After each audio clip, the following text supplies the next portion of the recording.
世界のジャパンチャンネルへようこそ。ナビゲーターのミナです。皆さんは映画やアニメなどのキャラクターの中で一番好きと推しのキャラクターはいらっしゃいますか？クールでかっこいいキャラ、熱血で情に熱いキャラ、はたまたお笑いに全振りしているキャラなど多種多様な登場人物がいます。特に脇役に設定されているキャラクターには個性的な人や魅力的な人物が多いですよね。映画や漫画などどんなジャンルにおいても高い人気がある作品には必ずと言っていいほど魅力的な脇役が登場しています。今回はどうして日本の漫画やアニメでは脇役が一番人気なのかという話題と、それらに関する海外の反応などをご紹介します。この動画では今まで知らなかったことや参考になる情報をたくさん盛り込んでいますので、ぜひチャンネル登録と高評価ボタンを押していただき、動画を楽しんでいってください。それでは行きましょう。近年、日本のサブカルチャーの代表ともいえる漫画やアニメは海外でも絶大な人気を誇っています。ワンピースやナルト、進撃の巨人やドラゴンボール、ハンターハンターやセーラームーンなどなど、特にナルトは全世界80カ国以上で放送されるほどの大人気となっています。そんな人気作の日本での総合人気キャラクターランキングの堂々たる1位は、なんと脇役のかかし先生。惜しくも主人公であるナルトは2位という結果になっています。また進撃の巨人も1位はリヴァイ兵長という結果に。さらにハンターハンターに関しては、なんと1位はキルア、2位がクラピカ、3位がゴンというまさかの脇役がワンツーフィニッシュするという結果に。特に第1回人気投票では主人公のゴンが3929票だったのに対し、クラピカが13498票、キルアが13728票と主人公の3倍以上の票を獲得する人気ぶり。必ずしも主人公が1位ではないということが海外ではとても珍しいことのようで、なぜ日本の作品ではそうなってしまうのかなどと疑問や憶測の声を含めたくさんの反応がありましたので、早速ご紹介していきます。会場の小倉文江さん。はい、こちら会場の小倉文江です。日本の作品におけるこのような結果に海外の方たちからはどのようなコメントがあったのでしょうか。早速聞いてみましょう。この指摘は面白いわ。私も日本のアニメだと脇役を好きになることが多いかも。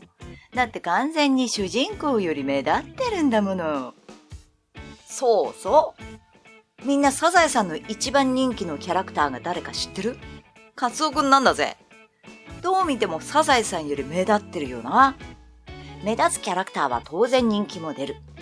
つまり日本の原作者は主人公にする人物を間違えたのさ。チョイスミスか。これはバトル漫画だとわかりやすいね。単純に強いキャラクターは目立つから人気も出やすい。特に日本の少年向け漫画は物語を通じて主人公が成長していく作品が多いから、初期の主人公には人気が集まりにくいってことだな。そう。ドラゴンボールのご飯だって主役に据えられた途端に設定を弱くされてさ、そこからキャラクターの人気が落ちていったっていうのは有名な話だし、主人公が弱ければ当然それを助ける脇役や敵キャラは強くなるわけだろ。そりゃあ当然脇役に人気が集まるわけだ。日本人が何も考えてないとは思えないけど、そう言われちゃうと納得の結果ね。特に主人公に技を伝授する師匠キャラなんて頼りがいがあるし、人気が出ないはずないもの。ナルトのかかしだね。確か彼も主人公より人気が出た脇役キャラクターの一人だろ。かかし先生、私も大好き。ねえねえ、目立つって意味では見た目も重要じゃない？綺麗な顔立ちの上、クールな性格。悠々白書のヒエイ。進撃の巨人のリーバイなんて典型的なイケメンでしょ？確かに見た目も重要ね。あとはそのキャラクターの生い立ちや過去に抱えるトラウマなんかもキャラクター人気に一役買っていそうな気がする。鬼滅の刃やワンピースでも回想シーンがよくあるでしょ。あの演出は脇役に感情移入させる効果があるし、だからこそ後になってそのキャラクターが死んじゃったりするととても悲しくなるもの。日本はそれよくやるよね。ワンピースでは回想シーンをやりすぎて以前ファンから批判の声もあったみたいだけど。でもなんで日本人はそこまでして脇役の人気が上がるようなことをするのかしら。さあ、日本人の考えてることはさっぱり。だからやっぱりただの設定ミスじゃないかと思うんだ。その点アメコミは主人公が絶対的人気を誇ってる。バットマンのジョーカーみたいな稀なケースはあるけど、主人公の人気が脇役に脅かされることは基本ないからね。スーパーマン、スパイダーマン、アイアンマン。彼らは長年子供たちのヒーローとしてスポットを浴び続けているし、仮に彼らの人気が脇役に負けていたら示しがつかないもんな。日本の原作者はもっと主人公キャラにカリスマ性とパーソナリティを与えた方がいいと思うな。本当に設定ミスなのかな。以前どこかで聞いた話では、日本の漫画やアニメでは主人公の個性や見た目をあえて目立たなくしているって聞いたことがあるよ。そうなの？そんなことしたら絶対人気出ないじゃん。なんでわざわざそんなことをするわけ？確か視聴者に主人公と同じ目線に立ってもらうためだって言ってた気がする。日本の作品で主人公に求められるのは人気よりも視聴者の視点みたいだからね。そもそも主人公っていうのはその人なしには話が進まない人物に設定するのであって、必ずしも人気キャラである必要はないんだ。リヴァイもとても人気なキャラだけど、最悪彼がいなくても物語は進むだろ。リヴァイがいない進撃の巨人なんて見る価値ないんですけど。いや、そういう話ではないんだけどな。つまり日本の作者たちは主人公の人気はあまり重要視していなくて、あくまで物語を進行していく上での視点の役割にしているってこと？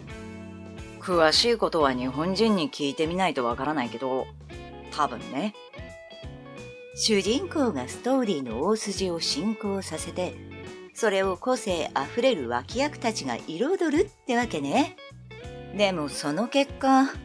脇役の人気が主人公を上回る弊害が出ちゃってるわけでしょ？制作者側はこれを意図してやっているのかしら。意図してるかどうかはわからないけど、これはこれでプラスに捉えてるんじゃないかな。日本では脇役キャラにスポットを当てたスピンオフ作品もよく見られているからね。人気が出て脇役がいれば、今度はそのキャラクターを主人公にした作品を作ればいいのさ。うわあ、頭いいな。ストーリーさえ面白くなれば、誰の人気が出ようと関係ないのね。ナンバーワンにならなくてもいい。もっともっと特別なオンリーワン。日本にこんな有名な曲があった気がするけど、誰が一番とかではなく、それぞれのキャラクターに個性があって、登場人物全員が人気者になる要素を持っている。そういった日本人の考え方が、このような結果を生み出しているのかもしれないね。はい、それでは今回はここまでにしましょう。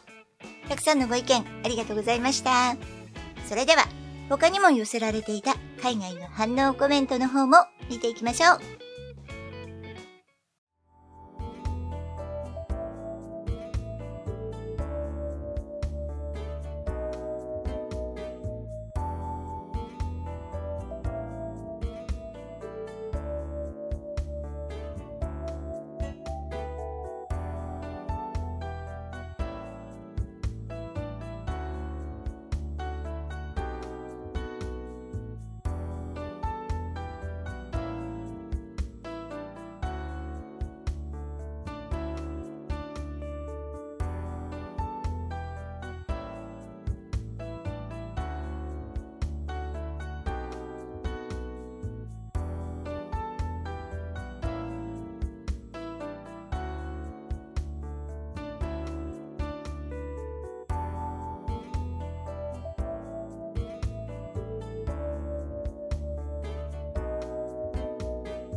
以上が海外の方から寄せられたコメントの数々でした。海外にもこれほどのファンがいる日本のアニメや漫画は誇れる文化と言えますね。では、数ある漫画やアニメの中でも脇役の人気がある作品をいくつかご紹介したいと思います。その1、僕のヒーローアカデミア。個性と呼ばれる超常能力を持つキャラクターが存在する世界を舞台にしたジャンプ王道のヒーローアクション作品です。2014年7月より連載がスタートし、2022年現在では世界累計発行部数6500万部を突破。テレビアニメシリーズもアメリカ、ヨーロッパ、アジアから人気を博しています。そんなヒロアカの主人公は緑谷出久。彼がヒーローになるためヒーロー育成の名門、雄英高校で仲間たちと共に成長していくのですが、残念なことにこの作品で最も人気があるキャラクターは主人公の幼馴染である爆豪勝樹。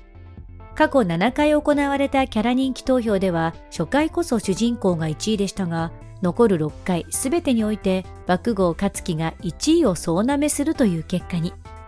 普段はヒーローらしくない乱暴な言葉遣いでオラオラ系の不良なのですが、時折見せる少年らしい繊細な一面や頭の良さを感じさせるシーンがあり、そのギャップが女性ファンの心をわしづかみにしているそうです。その2、鬼滅の刃。言わずと知れた大ヒット作品。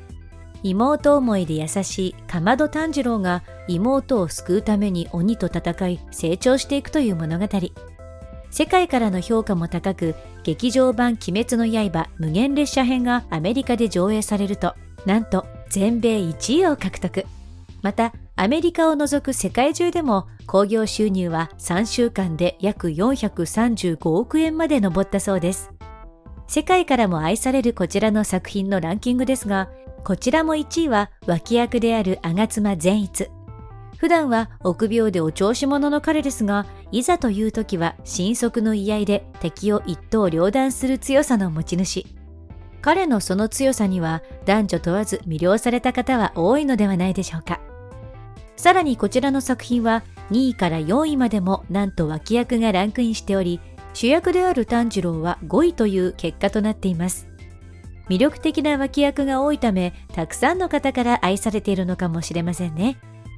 その3、スラムダンク。バスケットボール漫画の王様ともいえる大人気作品。